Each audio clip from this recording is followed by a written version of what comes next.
and public entities are doing their part. Today, I'm calling on insurance companies not to evade their responsibility to keep the priorities they made to their customers and the promises they made, and help some folks who are hurting. Here's the deal. FEMA is providing critical need assistance, for example, to help with a hotel bill you racked up because you couldn't stay in your home during the hurricane. The Department of Housing and Urban Affairs, HUD, is also offering assistance to families in impacted areas. But right now, we're hearing reports that some insurance companies may deny coverage for additional living assistance expenses unless the homeowner was under a mandatory evacuation order. So people pay their insurance premiums. They're supposed to get payments from their insurance companies for relocation costs. But insurance companies, in the face of the strongest storm since 1850, say, no, we're not going to pay you what we owe you. Because the fact is, parishes in Louisiana, like New Orleans and St. John's, issued a voluntary evacuation order at first and may not have even had enough time to make a mandatory one as the storm moved in so fast. Other parishes, a voluntary evacuation order suggested that residents could try to protect themselves by sheltering in place against the ferocious winds. We can all understand why folks felt safest leaving their homes and going elsewhere, out of the path of the devastating storm. No one fled this killer storm because they were looking for a vacation or a road trip. They were able to stay in a hotel. They left their homes because they felt it was flee or risk death.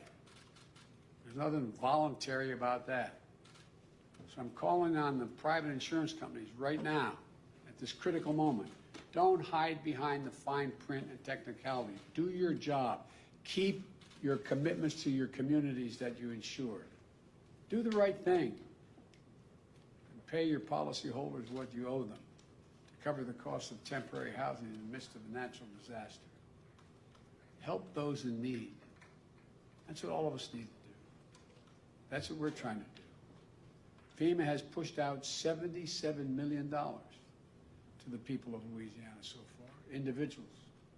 My message to the people of the Gulf Coast, who I'm going to visit tomorrow, we are here for you. And we're making sure the response and recovery is equitable so that those hit hardest get the resources they need and are not left behind. Whether you're a homeowner, a renter, a parent, a small business owner, no matter who you are, if you live in the affected area, please visit disasterassistance.gov. Go online and visit disasterassistance.gov to find help now. That's disasterassistance.gov. Or call 1-800-621-FEMA, F-E-M-A. 1-800-621-FEMA, F-E-M-A. That's 1-800-621-3362. There's help you can qualify for right away. I've tasked my senior advisor, Cedric Richmond, New Orleans neighbor and former congressman from Louisiana's 2nd District for 10 years, to lead this relief effort. He knows the area, he knows the people, he knows how to get things done, and he knows they get things done when local, state, and federal level are all working together alongside the private sector. The people of Louisiana and Mississippi are resilient and resourceful. We're going to stand with you for as long as it takes to recover and allow you to rebuild.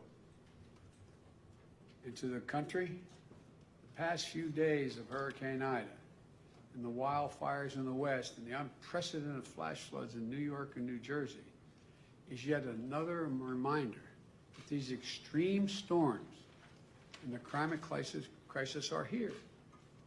We need to be much better prepared. We need to act.